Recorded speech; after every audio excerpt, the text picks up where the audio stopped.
Buenos días.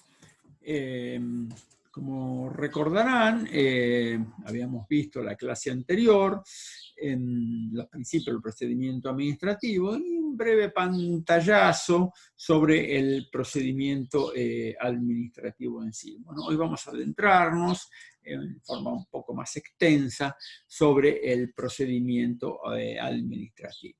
Bien, ¿qué es el procedimiento administrativo? Bueno, según la definición de Balbín, el procedimiento administrativo es el conjunto de principios y reglas impuestos por el legislador que sigue el Poder Ejecutivo por medio de actos preparatorios y actuaciones materiales con el objeto de expresar sus decisiones, ¿no?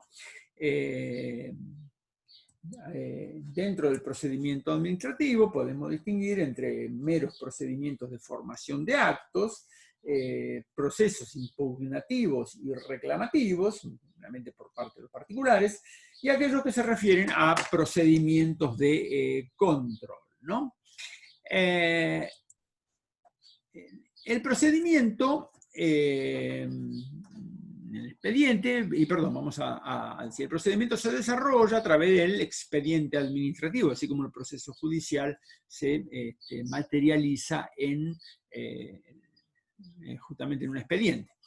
¿Y qué es el expediente administrativo? Bueno, es el conjunto concatenado de escritos, documentos, resoluciones y actuaciones en el marco del trámite administrativo. Bien. Obviamente en este expediente van a intervenir partes o pueden intervenir partes y en este caso nos vamos a preguntar, digamos, qué persona quién puede ser parte.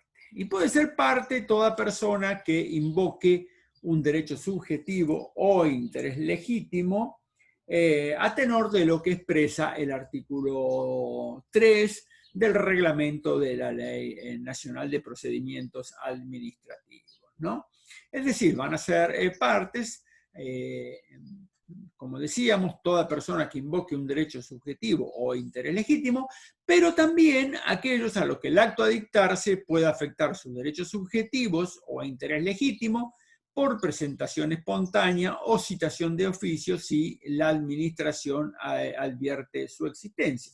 Por ejemplo, si nosotros nos presentamos pidiendo que la administración realice determinado acto, puede ser que ese acto perjudique o afecte los derechos subjetivos, los intereses legítimos de terceros. En ese caso, los terceros, si advierten que yo estoy presentándome, que estoy solicitando una medida que les puede ser perjudicial a ellos, bueno, pueden presentarse espontáneamente. O puede ser que la administración advierta que, que hay terceros a los cuales esta presentación mía pueda afectar y los proceda a citarlos de oficio, ¿no? Bueno, como imaginarán, para presentarse, para ser parte en un expediente administrativo, debemos tener capacidad y legitimación. Bueno, el artículo 3 del reglamento establece la plena capacidad de los menores adultos, obviamente los mayores la tienen, para intervenir directamente en procedimientos administrativos como parte interesada en la defensa de sus propios derechos subjetivos o intereses legítimos, y a la luz de lo establecido, recuerden que esta ley y este reglamento son anteriores al nuevo Código Civil y Comercial, ¿no? Balbín entiende que a la luz de lo establecido en este nuevo Código Civil y Comercial, la interpretación correcta es la de permitir la intervención del menor de edad que hubiere cumplido 13 años.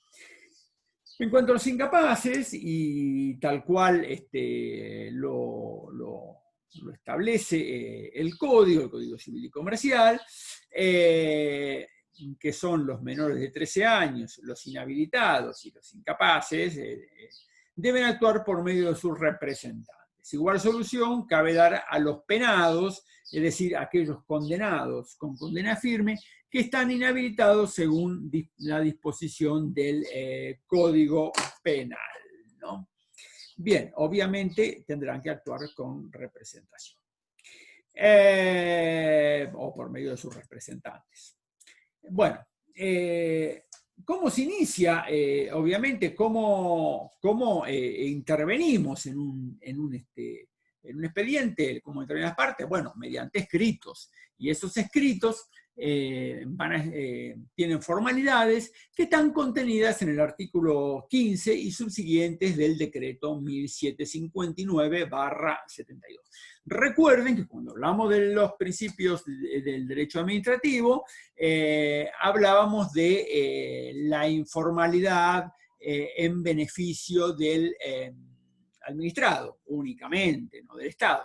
Entonces, digamos, hay ciertas formalidades aquellas formalidades, como establece la ley, que puedan ser salvadas a posteriori, no invalidan la presentación del escrito. Bien.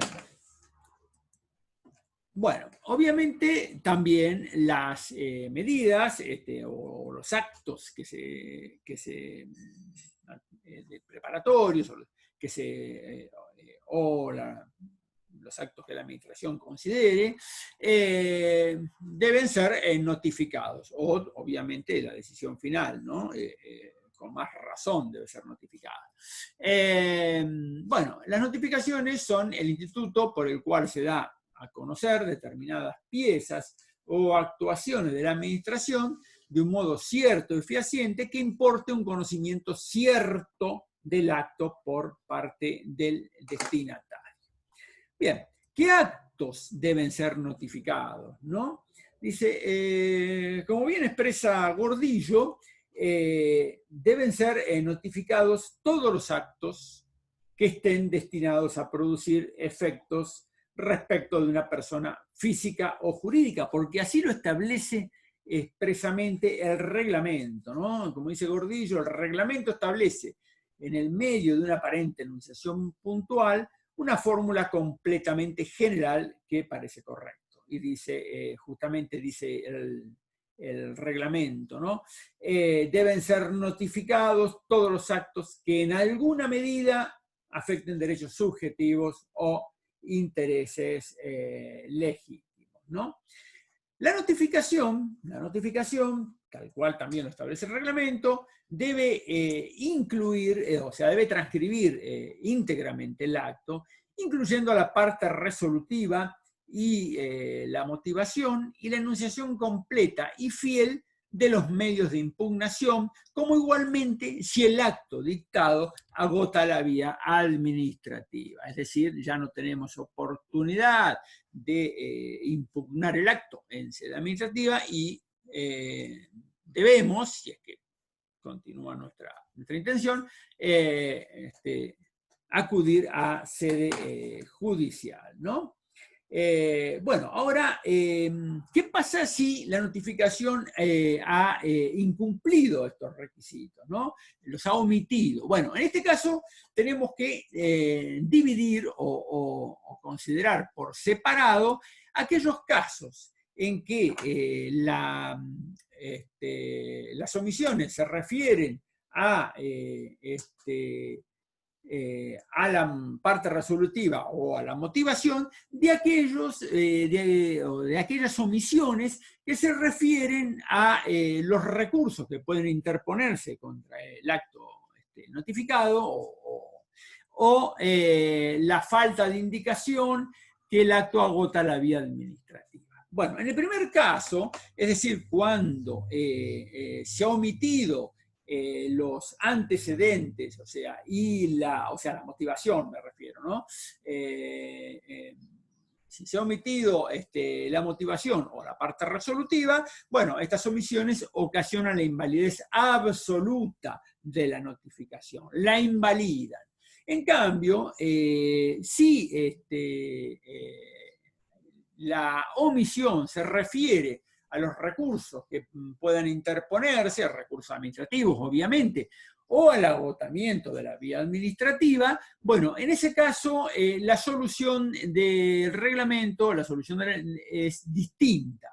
En el caso de la falta de mención de los recursos que pueden interponerse, bueno, ello ocasiona la existencia de un plazo de 60 días, transcurrido el mismo comienzan a correr los plazos propios de la interposición de los recursos. Bueno, esto ha sido criticado por algunos autores, consideran que esta es una violación flagrante del derecho de defensa, sobre todo porque, ustedes recuerden, cuando hablamos de los principios del derecho administrativo, bueno, que justamente en virtud de la informalidad, es que también no era necesario el patrocinio letrado. Con lo cual, digamos, la falta de mención de los recursos que puedan interponerse, bueno, ocasiona, justamente en los casos, sobre todo en los casos que se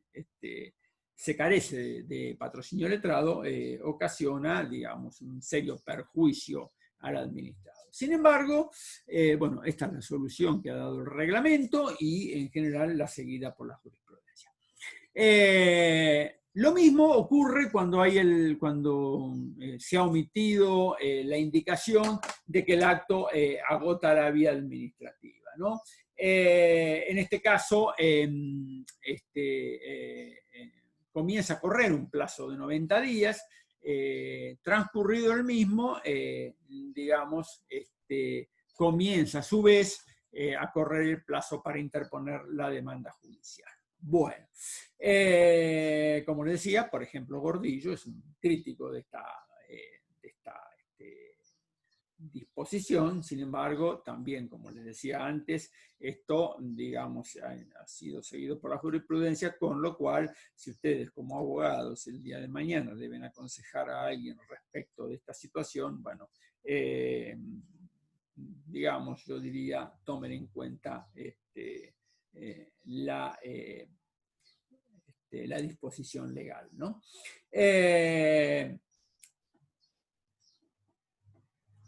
En esta situación, por ejemplo, esta crítica a la violación del derecho de defensa sí ha sido tomada en cuenta en el Código Contencioso de la Ciudad de Buenos Aires, porque la falta de mención tanto de los recursos como que el acto agota la vía administrativa provoca la invalidez absoluta de la notificación. Bueno, ahora bien, durante el proceso, digamos, es común que necesitemos tomar vista de las actuaciones, ¿no? Esa vista que, así como en un expediente judicial, nosotros necesitamos tener la vista de aquellas resoluciones que se hayan ido dictando, que no son pasibles de notificación, pero son actos preparatorios, por ejemplo, o necesitamos conocer los antecedentes de un acto que nos ha sido notificado. Recuerden que la notificación solamente debe, como dice la ley, solamente debe expresarse la motivación y la resolución. Si queremos ver, por ejemplo, los antecedentes, y bueno, necesitamos tomar vista del expediente. Pero, digamos, al contrario de lo que ocurre en el ámbito judicial, donde el expediente, salvo que está el despacho, está en la mesa de entrada y ahí lo consultaremos, normalmente el expediente está en una oficina administrativa. Con lo cual, digamos, la manera de tomar justamente conocimiento, de ver materialmente el expediente, se va a concretar a través del instituto conocido como la vista, ¿no? Que está establecido por el artículo 38 del reglamento. Es decir, la vista constituye el acceso de la parte al expediente, independientemente que tenga que contestar en algún plazo un traslado, formular una petición o reclamo o presentar un recurso. casos. Es decir, en estos 3 casos seguramente vamos a necesitar tomar vista del expediente, pero puede ocurrir que simplemente nos interese conocer el progreso de ese expediente, y sobre todo cuando ese expediente involucra el paso a través de distintas dependencias administrativas. Y bueno, obviamente, como les decía, también podemos tomar vista en ese caso, como les decía, como lo establece el artículo 38 del reglamento, porque el acceso al expediente en cualquier tiempo forma parte de su derecho de defensa. Y así lo establece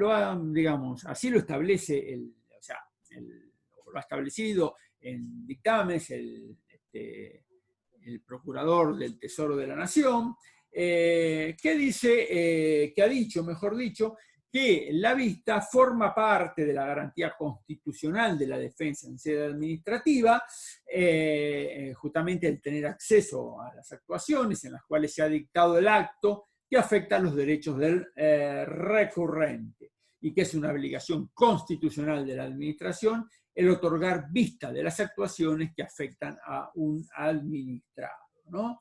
El artículo 38, que ya habíamos citado, dice que la parte interesada, su apoderado, letrado o patrocinante podrán tomar vista del expediente durante todo su trámite, con excepción de aquellas actuaciones, diligencias, informes o dictámenes que a pedido del órgano competente y previo asesoramiento del servicio correspondiente fueran declarados reservados o secretos mediante decisión fundada del respectivo subsecretario del Ministerio o el titular del ente descentralizado de que se trate.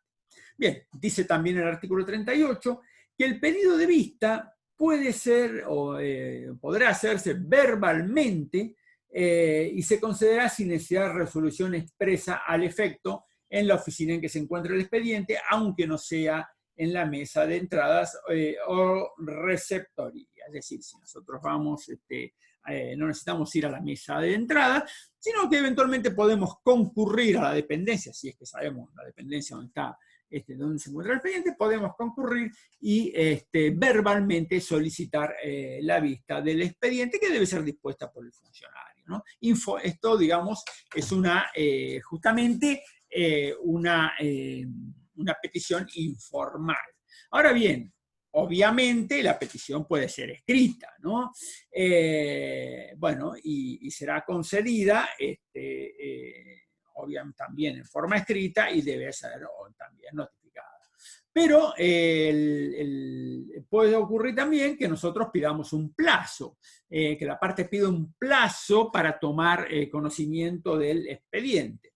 En ese caso, el expediente se otorga, el plazo general es 10 días, pero 10 días hábiles administrativos, ¿no? Recuerden que el reglamento y la ley, cuando habla de días, si no hace mención, se trata de días hábiles administrativos. Y recuerden que los días hábiles administrativos son las horas en que la administración, digamos, desarrolla sus funciones, ¿no? Bueno, y así, como les decía, el reglamento expresa que si el peticionante solicitare la fijación de un plazo para tomar vista, aquel se dispondrá por escrito, rigiendo a su respecto lo establecido en el artículo inciso E, apartados 4 y 5 de la Ley de Procedimientos Administrativos, e igualmente dice que el día de vista se considera que abarca sin límites, como decíamos antes, el horario de funcionamiento de la oficina en la cual se encuentra el expediente, y que a pedido del interesado y a su cargo se facilitarán fotocopias de las piezas que solicitare. Obviamente, con la tramitación del expediente electrónico, también la vista puede solicitarse en la misma forma. Bueno, y en ese caso claramente es mucho más fácil la obtención de copia, ¿no? Pero bueno, si en los casos excepcionales que el expediente es escrito, bueno, obviamente hoy en día, digamos, recuerden como siempre, esta ley es una ley que data del año 72, un reglamento que data del año 72, aunque haya sido modificado. Bueno, obviamente hoy los medios tecnológicos permiten el escaneo, etcétera, etcétera, ¿no? Bueno, Y como les decía entonces, la vista puede ser formal o informal y puede ser escrita o verbal, ¿no? Recuerden que, como les decía, el artículo 38 lo establece claramente cuando dice que la vista puede ser presentada, o sea, podrá hacerse verbalmente y se concede sin necesidad, y podrá concederse sin necesidad, o mejor dicho, debe concederse sin necesidad de resolución expresa al efecto, ¿no? Bueno, ahora bien, ¿qué ocurre o qué efectos tiene la petición de vista, ¿no? Más allá, obviamente, de permitirle al administrador el acceso al expediente. Tiene un efecto muy importante que es la suspensión de los plazos. La presentación de un escrito peticionando vista provoca la suspensión de los plazos, incluidos aquellos para interponer recursos. Fíjense que acá estamos hablando de una vista que se solicita por escrito, ¿no? Bien. Bueno,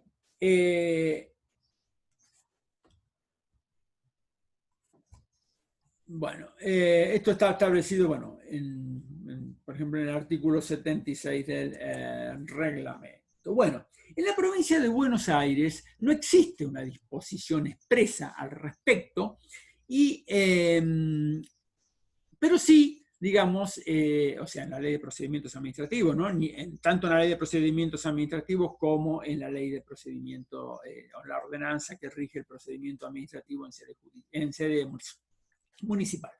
Sin embargo, digamos, dentro de la jurisprudencia hay un fallo que es muy importante, que ustedes lo tienen como jurisprudencia obligatoria, que es un fallo de la Suprema Corte de Justicia de la provincia, en una causa caratulada Müller-Gustavo contra la provincia de Buenos Aires sobre pretensión anulatoria. Bueno, se trataba de un administrado, en realidad de un empleado administrativo, que formuló un recurso, mejor dicho, formuló una petición que le fuera denegada,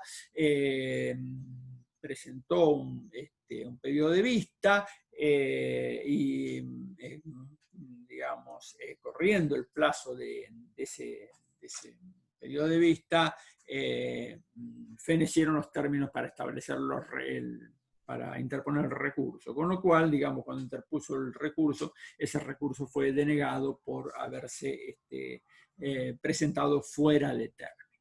Bien, la sentencia fue muy importante, como les decía, y reconoce al pedido de vista el efecto suspensivo del plazo para recurrir.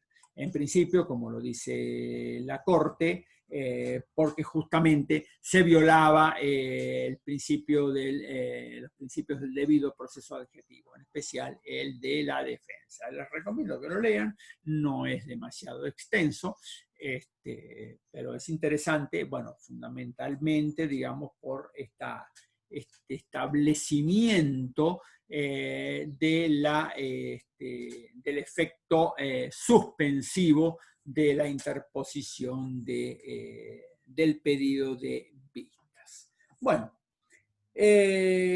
vamos a iniciar. Lo mismo ocurre, digamos, en esta suspensión de plazos, no solamente, digamos, suspende el plazo para interponer recursos, si es que los hubiere, y en el caso que no los hubiere, porque el acto es definitivo y agotó la vía administrativa, bueno, en ese caso, digamos, si el acto agotó la vía administrativa, si los recursos, digamos, fueron infructuosos, en ese caso, digamos, también el periodo de vista suspende los plazos para presentar o para iniciar el proceso judicial, ¿no? Bueno,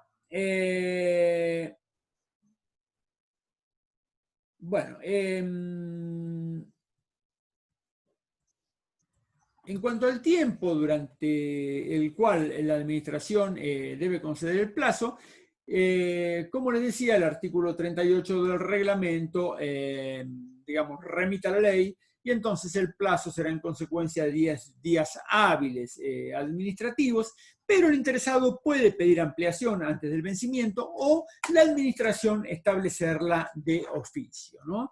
La norma establece que en caso de denegatoria, este debe serle notificado por lo menos con 2 días de antelación al vencimiento del plazo, cuya prórroga se hubiere solicitado, lo cual hace que el particular a su vez deba pedir la prórroga al menos 3 días antes del vencimiento, ¿no? Por supuesto.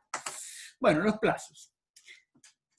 Los plazos en el procedimiento administrativo. Bueno, los plazos en el procedimiento administrativo tienen un principio básico, es decir, son obligatorios para el interesado y para la administración, ¿no? En cuanto al cómputo, se contarán por días hábiles administrativos, salvo disposición legal en contrario o habilitación resuelta de oficio o a petición de parte.